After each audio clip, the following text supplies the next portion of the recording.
Halo teman-teman, terimalah salam Buddhis dari saya, Sukihoto, Namo Buddhaya.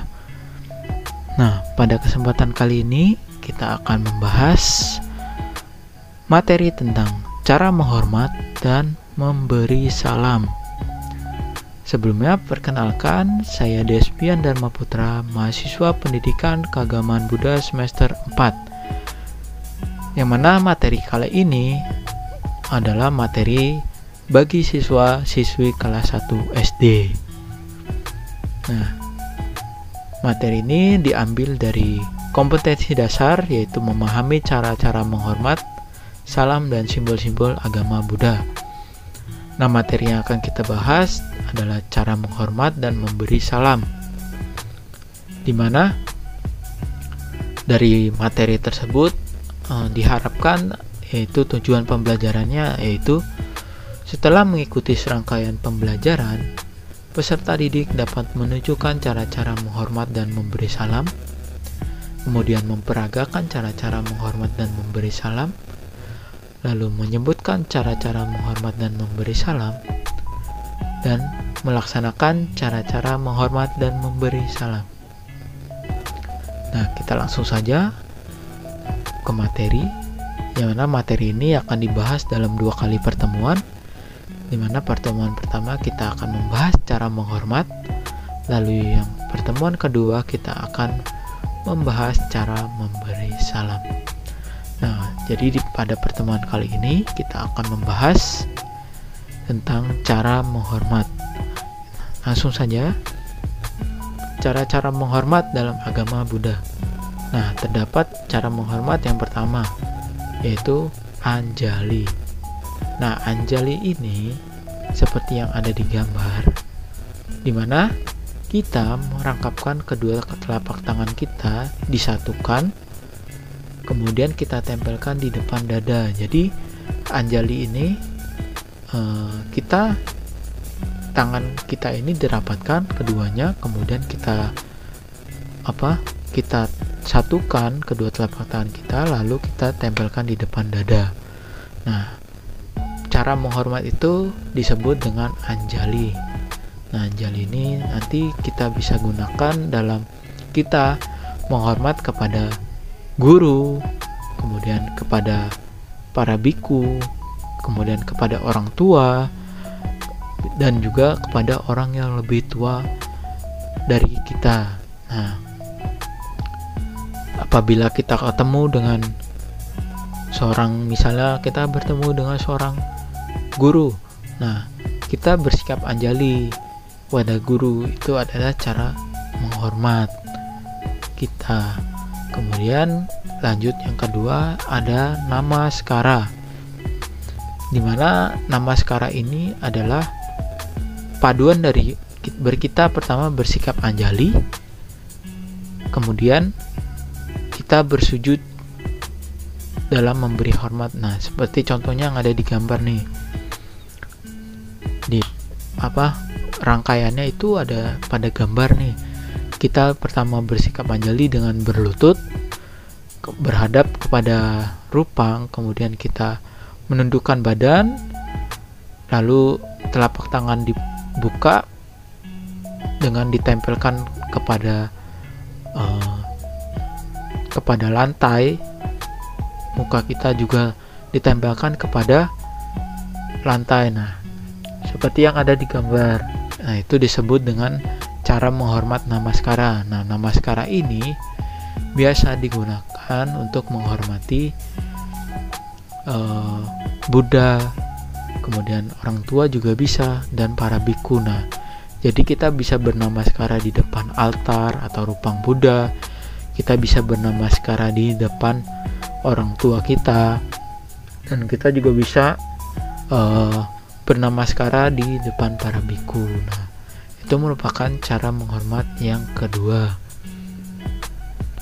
Lanjut yang ketiga itu ada cara menghormat uttana, yang mana uttana ini merupakan cara menghormat kepada para biku. Nah, ini uttana ini dikhususkan untuk menghormat para biku atau Buddha. Jadi misalkan kita di dalam suatu wihara, misalkan biku nanti ceramah nih. Nah, biku itu kan masuk ke ruangan wihara. Nah, kita yang ada di wihara itu, kita berdiri, kemudian kita merangkapkan tangan kita dengan bersikap anjali, lalu menghadap ke para biku yang sedang memasuki ruangan dan lewat di depan hadapan kita.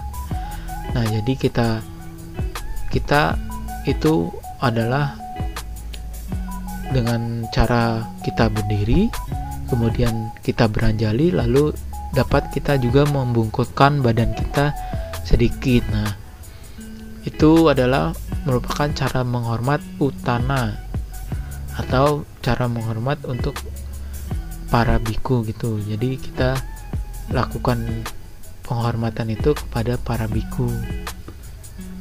Kemudian yang keempat ada pradaksina. Pradaksina ini kita lakukan dengan cara kita bersikap anjali sambil kita berjalan keliling, misalkan tempat-tempat suci seperti Candi Borobudur. Tidak hanya tempat suci, kita juga bisa berkeliling wihara, kemudian kita bisa berkeliling altar, mengelilingi rupang Buddha. Nah, penghormatan ini disebut penghormatan pradaksina. Biasanya pradaksina itu dilakukan di hari-hari suci seperti Waisak. Nah, biasanya kalau acara Waisak itu, kalau bagi teman-teman yang udah pernah mengikuti acara Waisak ini kita mengelilingi wihara atau Candi Borobudur. Nah, itu adalah cara menghormat yang disebut pradaksina. Nah, itu adalah materi cara menghormat kita di pertemuan yang pertama. Nah, kita lanjut lagi nanti di pertemuan yang kedua, yaitu memberi salam. Nah, kita balik lagi di pertemuan yang kedua. Nah, di pertemuan yang pertama kita sudah membahas cara menghormat, dimana yang cara menghormat yang pertama itu ada anjali. Anjali merangkapkan atau menempelkan kedua telapak tangan kita lalu ditaruh di depan dada. Kemudian ada namaskara. Yang namaskara ini kita bersujud di hadapan altar, bisa di hadapan guru, bisa di hadapan orang tua atau para biku. Nah, itu adalah cara menghormat namaskara. Kemudian yang ketiga ada utana. Nah, utana ini adalah cara menghormat kepada para biku. Kita berdiri di hadapan para biku yang lewat di hadapan kita, lalu kita bersikap anjali dan membungkukkan badan. Nah, itu cara menghormat utana.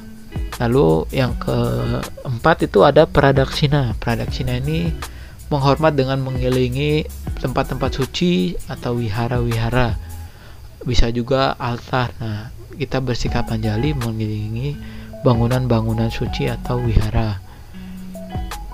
Nah, itu adalah materi di pertemuan ke-1. Nah, sekarang di pertemuan kedua kita bahas tentang memberi salam, dimana memberi salam ini kalau di dalam agama Buddha itu terdapat dua, yaitu Namo Buddhaya dan Namo Amitofo. Namo Buddhaya ini adalah salam pujian yang artinya terpujilah Buddha, dimana Namo Buddhaya ini kita ucapkan itu untuk memberi salam.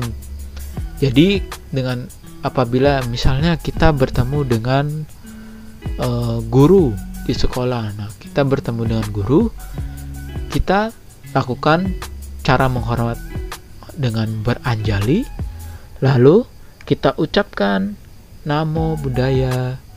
Nah, itu adalah cara kita memberi salam kepada guru. Nah, bukan hanya kepada guru, kepada orang tua juga. Misal saat kita ingin pergi ke sekolah, dimana sebelum kita pergi bersekolah, kita ucapkan dulu kepada orang tua kita namo buddhaya. Nah, kepada para biku juga demikian, kita ucapkan namo buddhaya sambil bersikap anjali. Nah, itu adalah cara memberi salam. Nah, bukan hanya dengan mengucapkan namo buddhaya, kita juga bisa mengucapkan namo amitofo. Nah, namo amitofo ini adalah salam pujian yang artinya terpujilah Buddha Amitabha. Kalau yang namo buddhaya tadi terpujilah Buddha, kalau amitofo ini terpujilah Buddha Amitabha. Nah, sama halnya dengan namo buddhaya tadi. Nah, kita juga bisa ganti dengan namo amitofo. Jadi ketika misalnya kita bertemu dengan guru lagi, lalu kita bersikap anjali, setelah kita bersikap anjali merangkapkan kedua tangan, kita juga sambil berbicara namo amitofo. Misalkan bertemu dengan orang tua, kita bersikap anjali namo amitofo. Sebelum kita berangkat sekolah, kita bersikap anjali namo amitofo gitu. Nah, itu adalah dua cara memberi salam. Yang pertama ada namo buddhaya, dan yang kedua ada namo amitofo. Nah, kita bebas ingin menggunakan yang mana, karena semuanya adalah sama-sama salam pujian. Nah, biasanya dilakukan kepada orang tua, guru, para biku, dan orang yang lebih tua dari kita. Jadi misalkan kita bertemu orang yang belum kita kenal, nah itu lebih tua dari kita, nah kita ucapkan salam dengan kita bersikap anjali namo buddhaya, namo amitofo. Nah, dengan cara itu kita sudah melakukan hal dalam memberi salam. Nah, namo buddhaya ini atau namo amitofo ini gak cuma dilakukan dengan beranjali, dengan cara menghormat empat tadi juga bisa dilakukan. Misalnya dengan kita bernamaskara. Nah, dalam bersujud kita ucapkan namo buddhaya. Bisa juga kita ucapkan namo amitofo. Nah, itu bisa dilakukan dalam bernamaskara. Dalam utana juga bisa, pada saat kita membukukan badan dan bersikap anjali, kita ucapkan namo buddhaya. Bisa dalam hati, bisa juga tidak perlu dalam hati. Nah, dalam pradaksina pun juga bisa kita lakukan dengan memberi salam namo buddhaya, namo amitofo. Namun biasanya kita lakukan itu kepada orang yang lebih tua dari kita, atau kepada para biku yang harus selalu kita hormati, juga kepada orang tua kita. Nah, kita ucapkan namo buddhaya dan namo amitofo. Nah, itu tadi materi tentang memberi salam. Nah, untuk selanjutnya kita tutup pembelajaran kita tentang cara menghormat dan memberi salam. Nah, jadi semoga dengan pembelajaran ini teman-teman dapat melaksanakan cara-cara menghormat dan memberi salam dengan benar dan dapat mempraktekannya di kehidupan sehari-hari. Jadi, terimalah sekian dari saya, terimalah salam Buddhis dari saya, Sukihoto, Namo Buddhaya. Terima kasih.